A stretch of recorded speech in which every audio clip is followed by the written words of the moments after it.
Real quickly before we begin, I want to thank this video's sponsor, CarMarshal.com. CarMarshal.com can save you lots of money on buying used or new vehicles, cars, trucks, school buses. If you want to save money, I'll have a link in the description down below. Today is May 30th, 2018, 7:32 p.m. I'd like to welcome the people of Florida. I hereby call this meeting to order. My name is Roger Dowdell, and I am one of the people. I'm acting as a moderator for tonight's call until the Assembly elects its moderator. This is a continuation of calls that we've started now since April of 2017, but we are now shifting. This is a meeting of We the People in Assembly in Florida, also known as the Statewide General Assembly. We will be making some mistakes as we shake out the process, but if we work together, we will succeed. We started these assembly calls in April of 2017. Until tonight, these calls have been open to the public and our public servants. These meetings have mostly been oriented towards research and education. We are now shifting gears to implement self-government our founders gave us. Tonight, the business of the Assembly will be our self-government. We sent a public notice to over 16,000 email addresses, including about 400 media outlets in Florida, and we got over 400 opens. We can't control if the media promotes this as a public notice, but we have invited everyone in the public with minor exceptions, which I'll get to shortly. People from other states can observe, can ask questions, and can contribute answers, but cannot take part in making decisions for the Florida Assembly. What is the business of the Assembly? It is our business of self-government. More on self-government shortly. Because we are going into this new mode of self-government, no government-paid people nor current or former bar members can participate. This is a meeting of only we the people. I'm now going to read the Bevins decision 3 times. This meeting is private. Bearing false witness, misrepresentation, or posting inflammatory rhetoric in public forums is forbidden and shall be addressed in an appropriate manner. To eliminate all conflict and false allegations, is there anyone in attendance at today's meeting that is a member or agent of any law enforcement agency of the federal, state, county, city, or township agencies present? Would you please unmute everybody?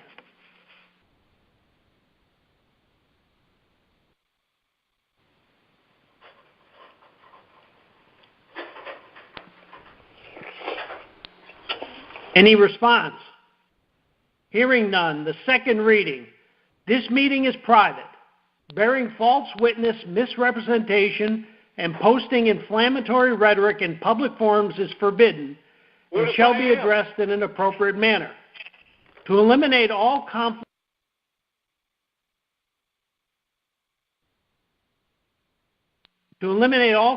and false allegations, is there anyone in attendance at today's meeting that is a member or agent of any law enforcement agency of the federal, state, county, city, or township agencies present? No, I am not, but what if I am? Roger, what's your point? You cannot participate in this call. It is a private meeting. Third and last reading. Excuse me, I'm going to read it one more time. This is a private meeting. Bearing false witness, misrepresentation, and posting inflammatory rhetoric in public forums is forbidden and shall be addressed in an appropriate manner. To eliminate all conflict and false allegations, is there anyone in attendance at today's meeting that is a member or agent of any law enforcement agency of the federal, state, county, city, or township agencies present? If I was to say I am, what would you do? You would be muted, and actually your connection to the call would be terminated. But you know I'm not, but I'm just asking that for... Okay, I answered your question, Bob. Thank you. Okay. Okay, that's called the Bivens decision, folks, and it needs to be clearly recited 3 times, give people an opportunity to identify themselves. Next step in the process is a quick roll call for the counties, just to get a sense of which counties are participating. I'm going to make a call out, and if you're from that county, please say the county is present. Alachua, Baker, Bay, Bradford, Brevard, Vargas, Broward, Calhoun, Charlotte, Here. Citrus, present. Present. Clay, Collier, Columbia, DeSoto, Dixie, Duval, Escambia, Flagler, Franklin, Gadsden, Gilchrist, Hardy, Here. Hendry, Hernando, Highlands, Here. Hillsborough, Holmes. Please mute yourself. There's some noise coming in. Indian River, Jackson, Jefferson, Lafayette, Lake, Here. Lee, Here. Leon, Levy, Liberty, Madison, Manatee, here, Here. Marion, Here. Present. Martin, Present. Miami-Dade, Here. Here. Okeechobee, Orange, Here. Osceola, Palm Beach, Pasco. What's that? Pasco, Pinellas, Polk, Present. Putnam, Santa Rosa, Sarasota, Here. Present. Seminole, St. John's, St. Lucie, Sumter, Here. Suwannee, Taylor, Union, Volusia, Wakulla, Walton, Glades, Gulf, Hamilton, Monroe, Nassau, Okaloosa, Washington. Okay, thank you very much. I'd like to move now into the lecture mode, please.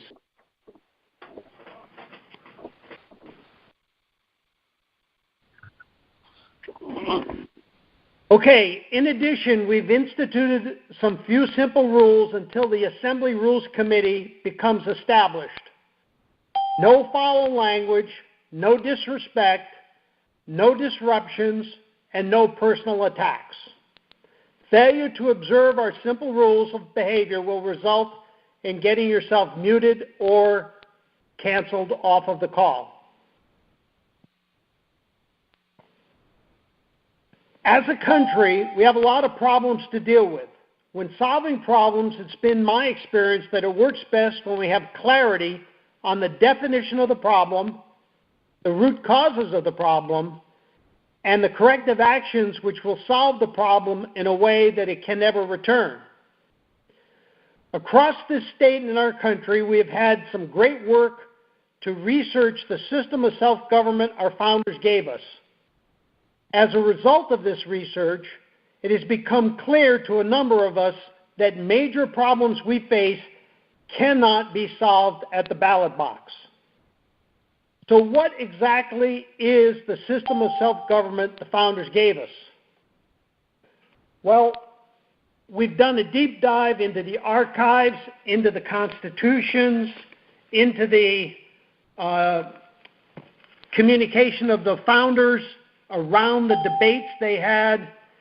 And I'd like to bring everybody's memory to one document or one piece of a document right now. It's called the First Amendment. Congress shall make no law respecting an establishment of religion or prohibiting the free exercise thereof, or abridging the freedom of speech or of the press. Now listen, this is the money clause, or the right of the people peaceably to assemble and to petition the government for redress of grievances. Okay, so the founders thought that this right of the people to peaceably assemble and to petition the government for redress of grievances was so important that it belonged in the First Amendment. So that brings us to some fundamental questions. What is it meant by the consent of the people?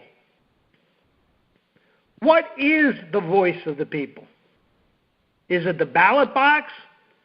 Is it someone doing a poll, like some of these polling companies? And it brings into play even more fundamental questions about what are rights and what are the duties of we the people in our self-government system the founders gave us. So I'd like to read two pieces out of the Declaration of Independence. One is the first article. When in the course of human events it becomes necessary for one people to dissolve the political bands which have connected them with another, and to assume among the powers of the earth a separate and equal station to which the laws of nature and nature's God entitle them, a decent respect for the opinions of mankind requires that they should declare the causes which impel them for separation. And then it goes on to say, we hold these truths to be self-evident, that all men are created equal, and they are endowed by their Creator with certain unalienable rights, that among these are life, liberty, and the pursuit of happiness. And then a little further, whenever any form of government becomes destructive to these ends, it is the right of the people to alter or abolish it, and to institute new government, laying its foundation on such principles and organizing its power in such form as to them shall seem most likely to affect their safety and happiness. And then further on, but when a long train of abuses and usurpations, pursuing invariably the same object, evinces a design to reduce them under absolute despotism, it is their right it is their duty to throw off such government and to provide new guards for their future security. Okay, it's certainly been our experience over the last 50 to 100 to even 150 years that our government is no longer acting as if it's our government. And according to the Florida Constitution, Article 1, Section 1, all power, political power is inherent in the people. And Article 1, Section 27 said that these rights can never be changed. The prohibitions in there. So the government has no right to ever change that document. Okay, so we know we have a lot of problems. Then who has the responsibility for implementing lawful corrective action when we discover our government operating in apparent lawlessness with harmful intent? Well, if you're a free society, the answer to that question is we the people. No one else. You cannot have any supervisory authority or overseer that all of a sudden has that responsibility. We cannot delegate it to anyone. It is ours and ours alone. So let's go back a little bit in history. What is the history of the assembly? Well, it is the fundamental way that the founders created for us to deliver the voice of the people and our consent of the governed. We simply forgot how to assemble. Our bad. Shame on us. It is fully protected by the First Amendment. We stopped doing our assembling. And the way the system is supposed to work is we need to assemble in our counties, in our states, and in our nation across all 50 states. When we stopped assembling, a vacuum was created. That vacuum was filled with professional politicians and their good friends, the lobbyists. They used town hall meetings, polls, and many other techniques to help make it seem like we had self-government, but we didn't.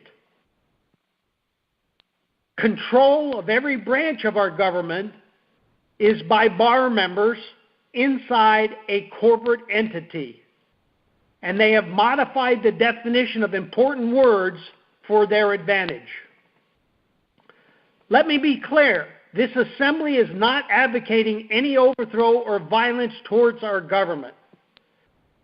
This assembly is not anti-government. We are pro-lawful government, which acts always under the rule of law. What we do know about the system of government in place today, known as the de facto, what do we know? Well, simply put, we are being ruled by a network of private member associations backed up, we think, by the military, Lieber Code, or General Orders 100.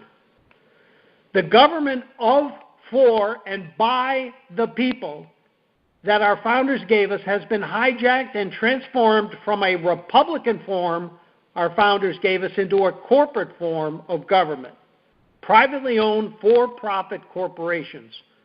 The evidence is very clear on the Dun & Bradstreet and Manta databases. Our founders considered a corporate form and discarded it because once you, as a public servant, are inside a corporation, what matters most to you is what the owners of the corporation want, not the will of the people. By definition, a corporate form of government operating alongside privately owned private sector corporations is a fascist form of government by definition. Okay, I would like to now pause and switch to a question and answer period. We're not going to use the same format that we historically have been using, and instead you need to hit *6, and we will entertain questions about the Florida Assembly, why we're interested in doing why we're interested in doing this work of self-governance, and any other relevant questions. Hit *6 if you have any questions about the Assembly, the Florida Assembly, and self-governance.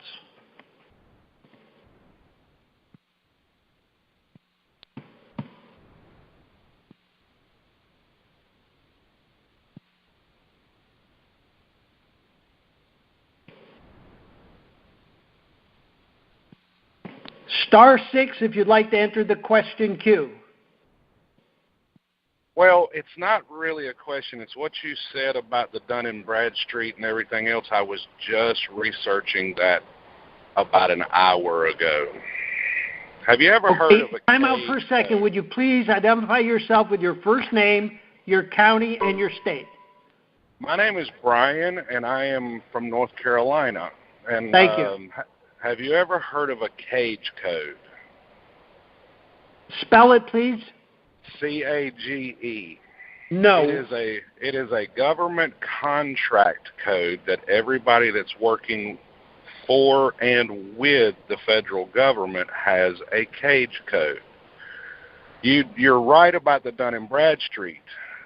This is all contract law, and you're right on everything you're saying. The cage code is how they're doing the corporate processes that they are doing at the behest of the federal government. If I may, would you kindly send me some kind of reference link so we could learn more about it and educate the Assembly about the cage codes? I will have to have my friend that invited me to this get me in touch with you. And if Raquel is listening, she knows who I am. Okay, great. Thank you very much. I'll just sit and listen, but I don't know if I will occasionally be able to add anything or not. Okay, appreciate your advice there. Next. You're welcome.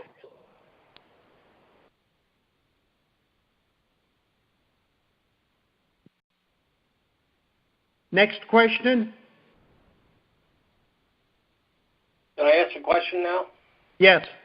Okay. Can I, first of all, I'm all for this, and basically we were doing some of it in the get-go.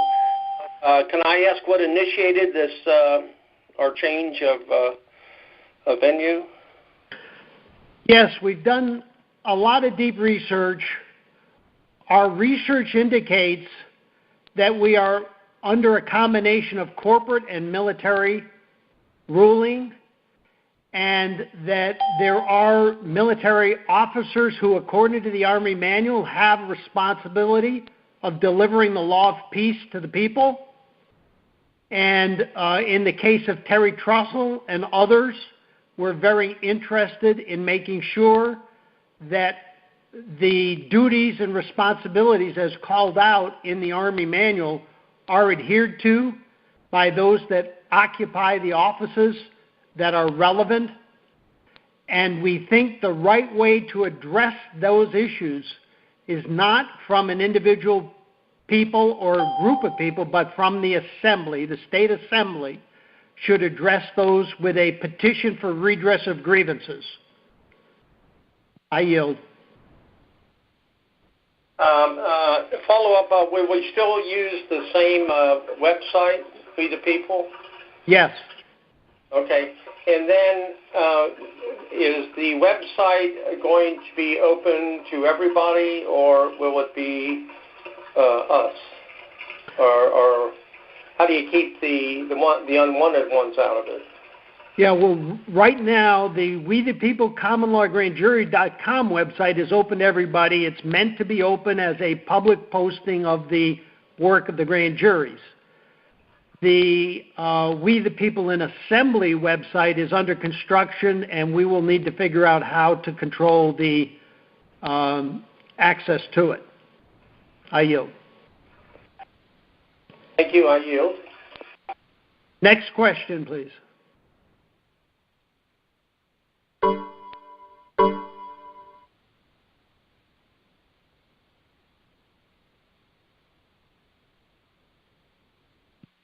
There's another question, please.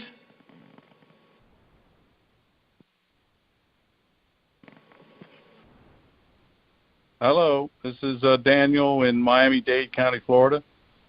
Hi, Daniel.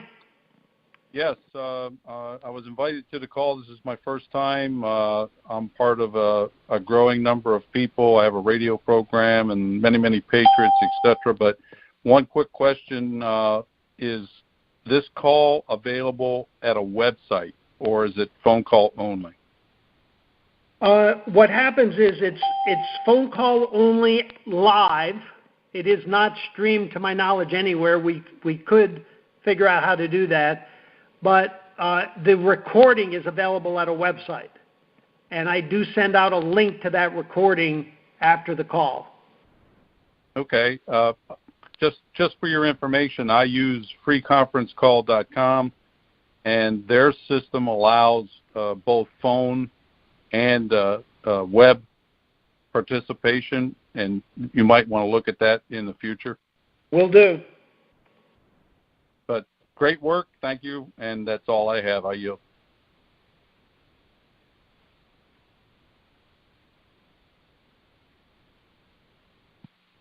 Next question, please. Good afternoon, Jimmy Hotmaster, Bank vs. UTV, Tampa, Florida. We are also streaming your call on by approval and invitation from the person that sent me the link. So yes, we are definitely getting the message out, and thank you for your service, sir. Could you state once again then how people could gain access to the streaming? Well, if they search for Bank versus You, like a lawsuit, I have to be involved with a law firm since '84, so it's Bank, B-A-N-K, and like a law or lawsuit, V as in Victor, S as in Sam, and the word You, Bank versus You. And if you Google that, you'll find my Ustream channel, and we are live there now as per permission to mirror this. Thank you very much.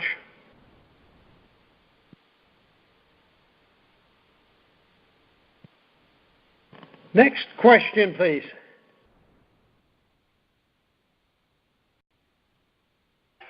Could you elaborate on the ramifications of having anybody that works for USA Inc. or any LEOs or anything about them monitoring this, or by you saying they can't 3 times, they can't? How does all that work out? Well, I'm not sure how it's going to work out, because that's the future and it's basically unknowable, but I can tell you the principle upon which it's based. The founders set up the system so that they wanted government of, for, and by the people, and they did not want a ruling political class. In order to accomplish that, the idea was that people would run for election to office. They would put down their work. Maybe they were a farmer, maybe they were a blacksmith or a doctor, and they would become a U.S. citizen, changing their status from a free, sovereign, independent American, become a U.S. citizen, and go do the business of government. And they would do that for 1 term and 1 term only, and they would then return to their work. And they could not become what we have today as professional politicians, because when you look at Federalist Paper 52, the 2 constitutions work together to limit the term of service to 1 term only before you must take a term off, before you can run for any other office. So the intent is that when you're in government service, you have changed your status, you are no longer one of the people, you are taking compensation from the public treasury, and therefore you do not make decisions as part of the body politic called We the People. When you restore your status and you leave government service, then you can participate in taking decisions as part of We the People. I yield. Next question.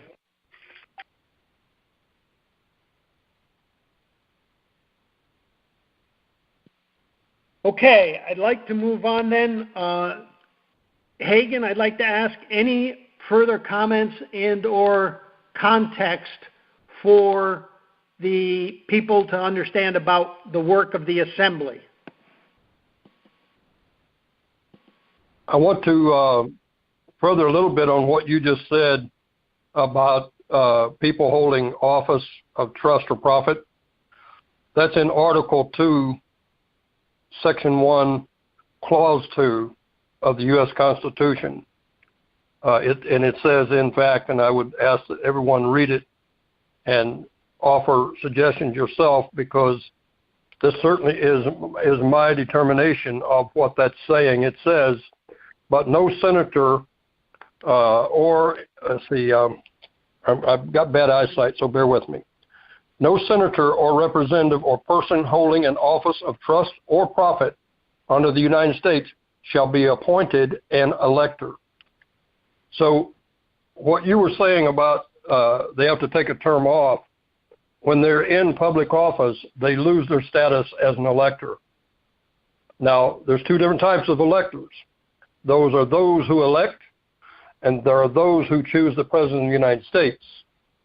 Arguments have been made in both ways about this subject. However, that's why I'm asking that, each and every one use their own discretion as to what this is saying.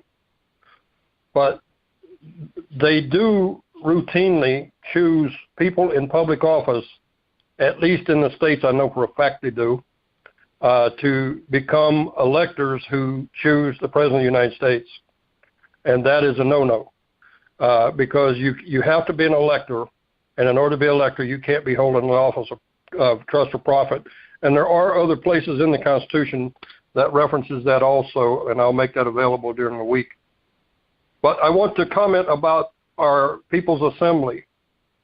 Roger, I think you laid it out very well as to the fact that the people are not instructing our government. Article 1, Section 5 of the Florida Constitution says very succinctly, the right of the people, the people shall have the right peaceably to assemble, to instruct their representatives, and to petition for a redress of grievances. We have many, many grievances. The purpose of the People's Assembly is to come together and discuss those. I'm reading a book right now that Roger gave to me, and I'm happy to have this book. I have to tremendously thank him for giving it to me. I have read and studied these things over the past 30 or more years, and I have learned a lot of things. But it's always good to go back into a book out of the congressional record. This is the congressional records. And read exactly what you studied for so long and come to learn, and how the people must exercise their authority. We hold all power. The Bill of Rights is the protection of the people. It's not the protection of anyone who claims to be anything else. And I'm not going to dive into that subject because it's a deep, encumbersome subject. So I'm going to just leave it there on that particular subject for now. But it's necessary that we create these assemblies. We can have a statewide assembly. We can have a county assembly. We can even have a municipal assembly.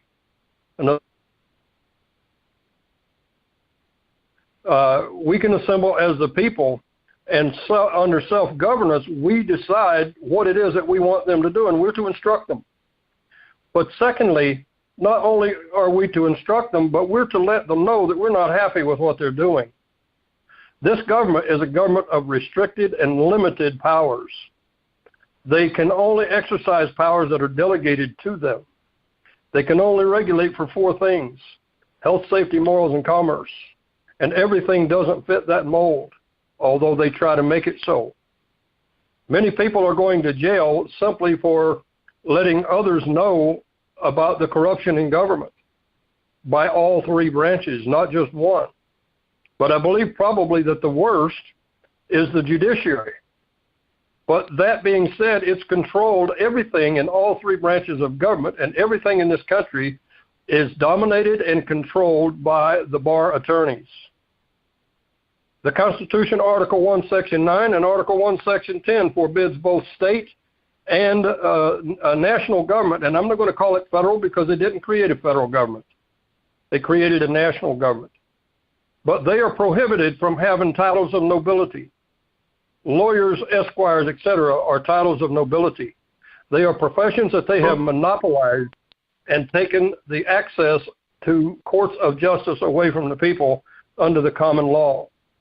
They're outside of the Constitution. They're outside the scope of their duty. And every one of these public servants have a lawyer advising them. And for that purpose, we lose our ability, but we're not standing up and doing anything. I'm asking that each of you who have come on this call and that you spread the word around, let's come together as an assembly.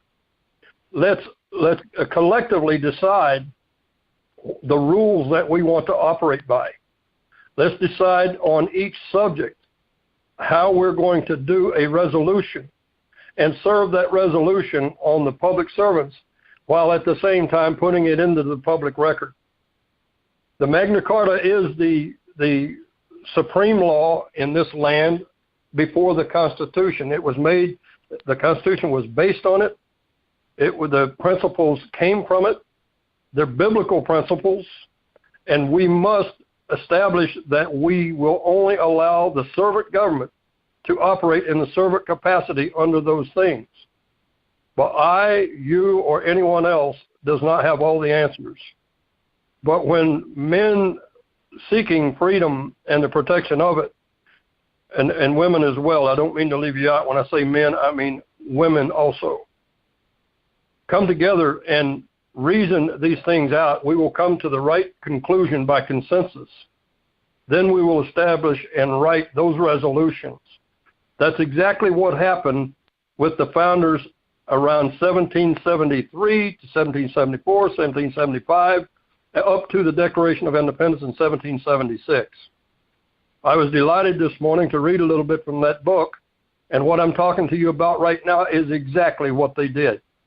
It's right out of the congressional records, and if anyone wishes, I can direct you where these things are in the congressional record, and you can check it for yourself. I don't talk about anything that I can't back up with fact and law. Everything that I base an opinion on is based on those two things. But I ask that we come together and establish rules for this assembly. Right now, we're operating on a shoestring of rules to try to keep order. I don't want to be too tedious in what I have to say, but at the same time, I ask that you join in. Don't just sit quiet because you don't understand something or comprehend it. Speak up, ask questions, and let's discuss things and get it out clearly till you do comprehend it. You have a full comprehension of things that we've let go, and I'm talking about our fathers and our grandfathers and all of our former posterity. You know, they didn't know. We've been dumbed down in this country. Ignorance is not a shame. What is a shame is to remain ignorant. I was told that back around 1986 when I started doing this stuff. And I agree. I agree 100%. But I began to learn and educate myself because I knew nothing. But today, I'm halfway decent, at least, on the knowledge of the Constitution and the Republican form of government that our founders bequeathed to us. With that, I will yield, and if you have any questions of me, I'd be happy to answer them. Thank you. Thank you, Hagan. Any questions or comments for Hagan? It's *6 to enter the queue.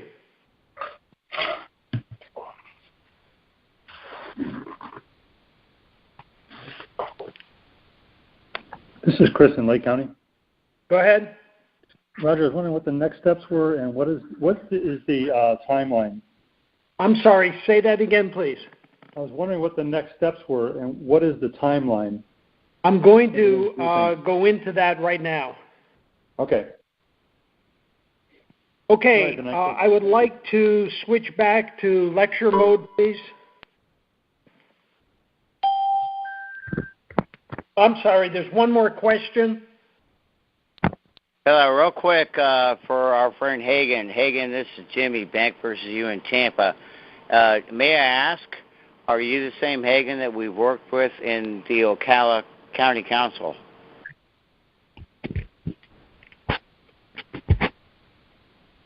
I'm not sure what you're referring to. I am in Ocala, and I do speak to the county commissioners in Ocala, if that's what you're talking about.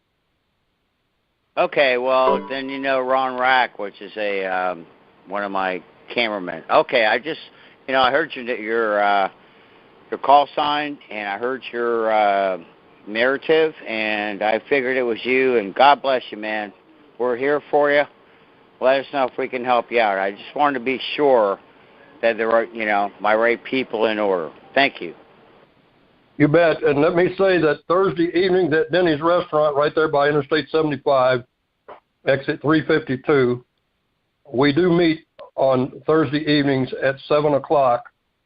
So we're moving forward with a assembly in Marion County. I yield.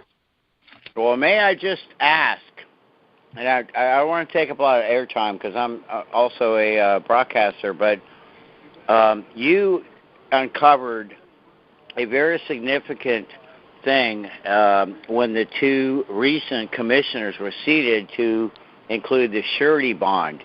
Did that matter get swept under the rug, or are they still evading that, if I may ask? Yes, sir. It kind of withered on the vine for now. It's not gone. I have built a whole wealth of information, corrupt and criminality by several people in Marion County.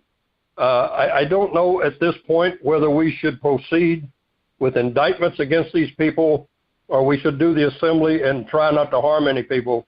I am a proponent of harming someone if it can be avoided. So at this point, I have not proceeded to that point, even though I have done some things that shook them up somewhat that some of you, I think Ron Rack saw it. I think he was there one day when I did something. Oh, yes, sir. We have video and audio, not to interrupt you, sir, but I have that saved here, and I carried that on my air. And, the $250,000 to move the house, we'll get into that maybe in another show. But at the end of the exercise, I looked into this, Mr. Hagan. I looked into this deeply after watching you and Ron, and your analysis of them masquerading as public officials, in my humble opinion, is absolutely spot on. So is that something, or is that just a spider on the back of my butt? If I may, we need to get back on course and talk about the assembly, and this conversation could be done offline, please. I was going to suggest that, Roger. Thank you. Let me ask you, tomorrow night will be our meeting this week. If you possibly can, come to the meeting and we'll discuss that there. Yes, sir. Thank you for your time. I yield. You bet. Thank you. Okay, lecture mode, please.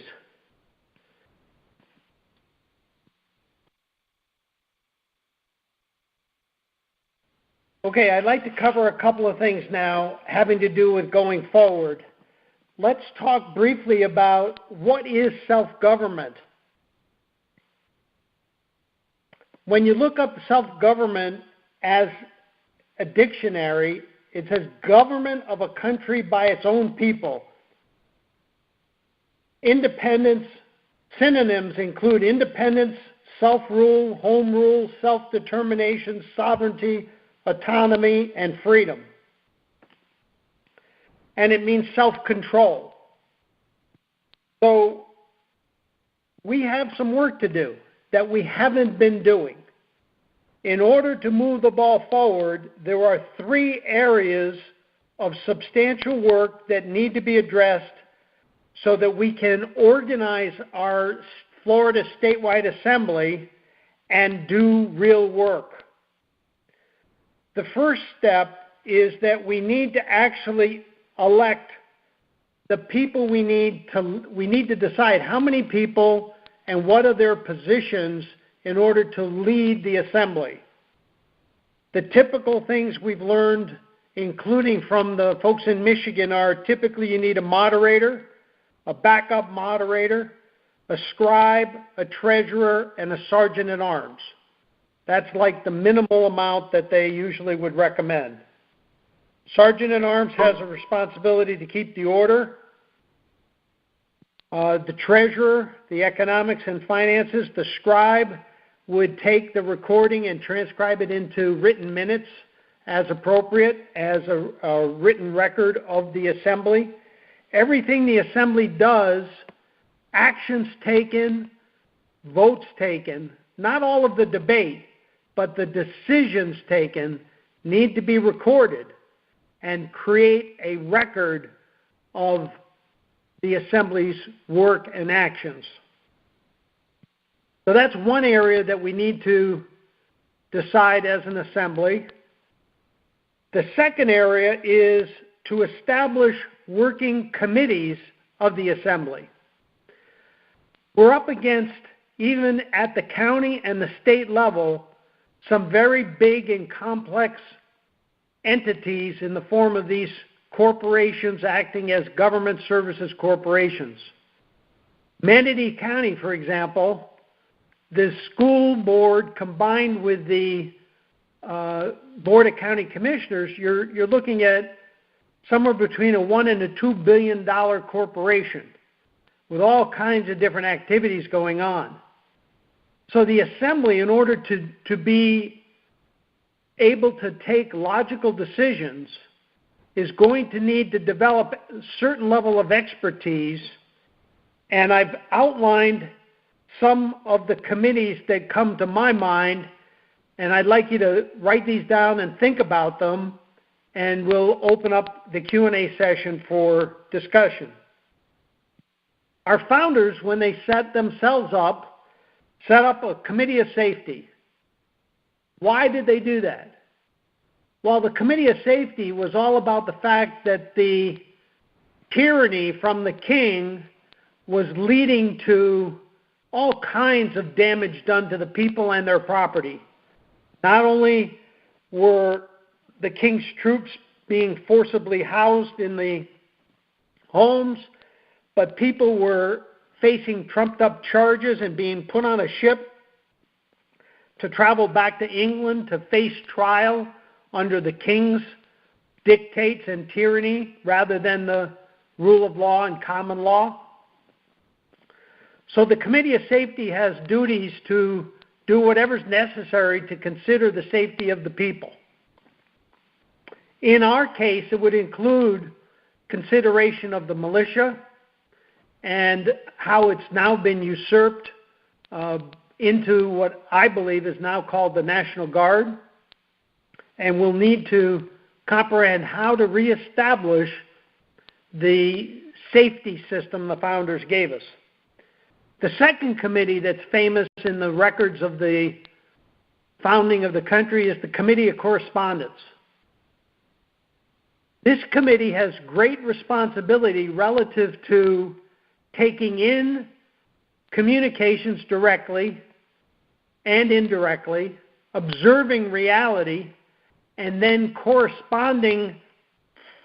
creating correspondence as from the assembly. So when the assembly is going to speak publicly, we need a group of people, small group, hopefully, with the expertise, with the comprehension of the media, and how to correspond effectively. In addition, we need a committee of rules and due process of law. In other words, we need some internal operating rules that Hagen's alluded to operate the assembly, but we also need due process of law outside the assembly for our public servants to follow. So to me, those two things kind of go hand in hand. The assembly may decide, no, we want separate committees, but it seems logical, at least to begin with limited resources, we might combine those two. The fourth committee I think is going to be necessary is the Finance and Audit Committee. for both internal finance and audit of the external spending of the people's money. And then I think we're also going to need a committee on research and education. Research and education of the assembly itself, but also to audit and bring back to the assembly recommendations for the proper operation of the public education system. So that comes to 5 committees. In addition, we need folks to really think through what should be the top priorities, the top 3 priorities for the assembly. Similar to a knit sweater, if you're wearing a knit sweater and you catch the yarn on a nail and it rips the yarn, you might see that the whole sweater gets unraveled. Well, it's very important for us to observe the current system and figure out where the high leverage points are so that we don't try to do everything at one time and so-called try to boil the ocean and get 0 results. As an assembly, we need to figure out where the high leverage points are that if we apply the consent of the people, the voice of the people, and the rule of law to those points in the statutory system, in the corporate government services corporations, if we apply our effort to the top 3 high leverage points, we can start the system to reverse itself and start operating under the rule of law and especially the supreme law of the land. Additionally, there are 2 other lenses to look at the problem from that I've discovered. One lens is, what are the current operations of the statutory governmental system that are hurting the people, abusing the people the most? And the second lens is, what are the economic damages that are being done to the people and the private businesses that are hurting the most? Excuse me. So those are 2 different ways to look at what are the top 3 priorities that we need the assembly to operate on and focus on. I have a personal favorite. We have a patriot by the name of Terry Trussell, who was a whistleblower, who followed the rule of law, and in return, he was abused by the statutory system, and he's now incarcerated. And I think it's the responsibility of we, the people meeting in assembly, to take up Terry's cause appropriately, and either with an instruction to the government, or maybe instead of an instruction, a petition for redress of grievances, address his case directly from the assembly to those in authority to get that situation resolved. So let me just summarize the 3 areas. The leadership, what is the minimal set of leaders we need to elect to operate the assembly going forward?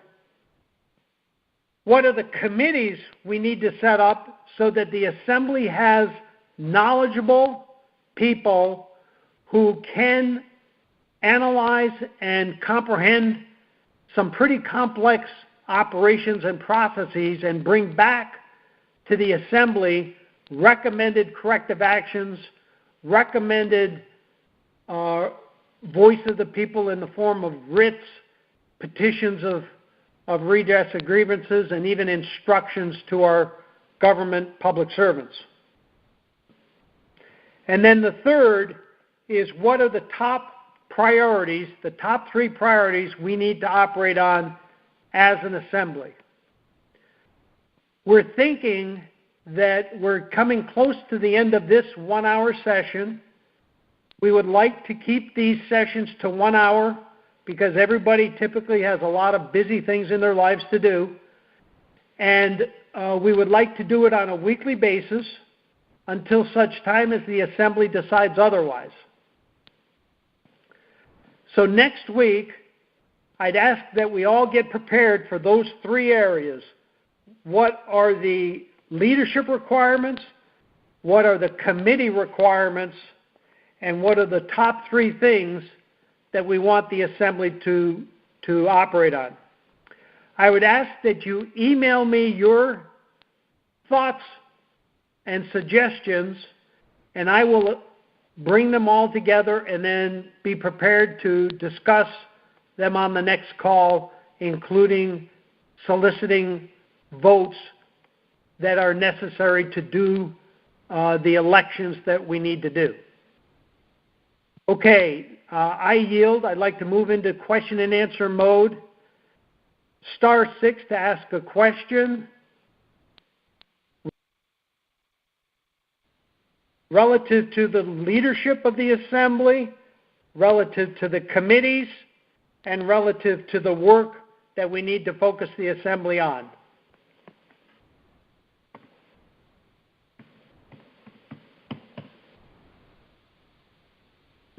Any questions or comments? *6.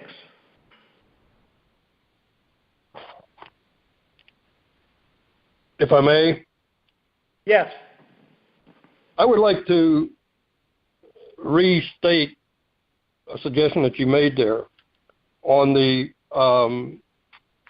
subjects that we need to be discussing in the next meeting and thereafter.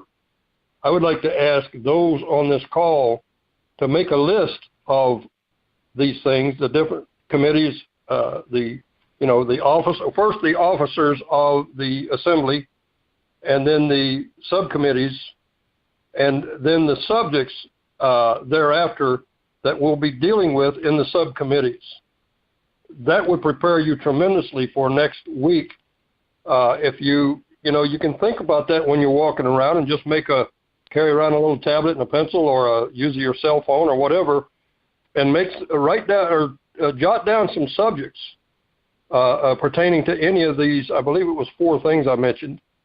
And be prepared for it for the next meeting. I'm asking for your participation in these meetings, and not just Roger or myself be doing all the talking. I was one of the Pennsylvania delegates to the Continental Congress in 2009.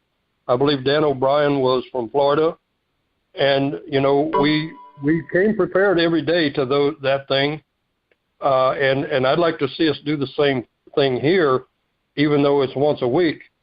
We could also consider the time that we want to spend per week on these subjects, so that we've got a workload to do between that meeting and the next one. I yield.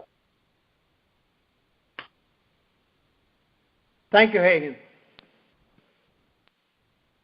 Next question, please. Yeah, if I may. Sure.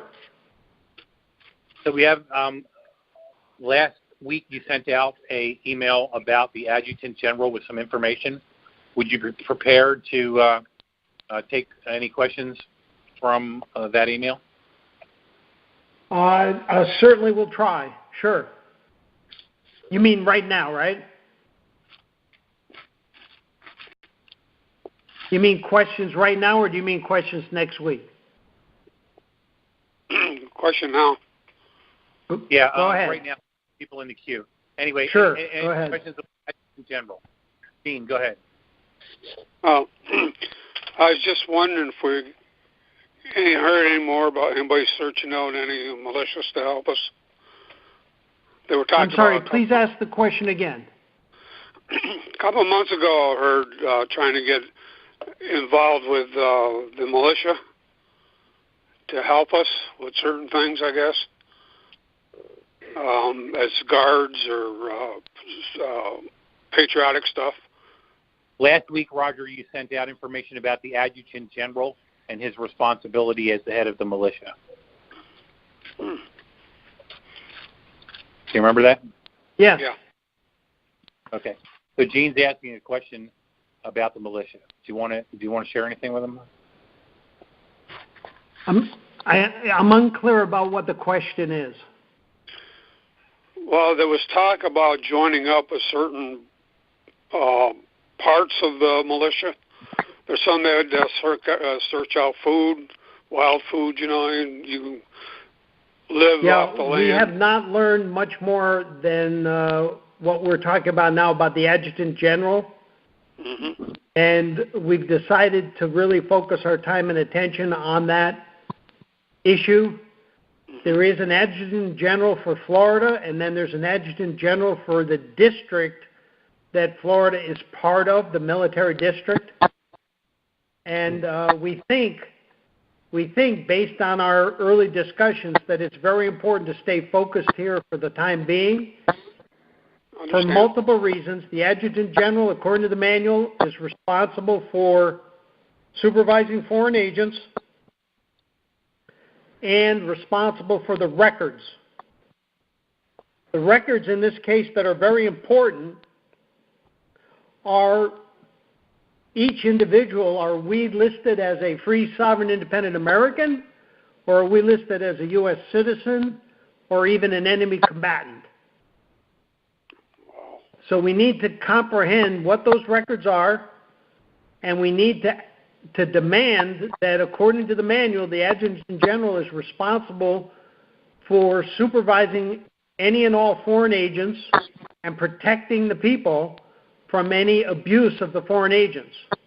Well, the foreign agents include bar members, and right now there's an awful lot of evidence of we the people being abused by the bar members. If anyone on the call has any information about the militia, please send it to me. I would appreciate it.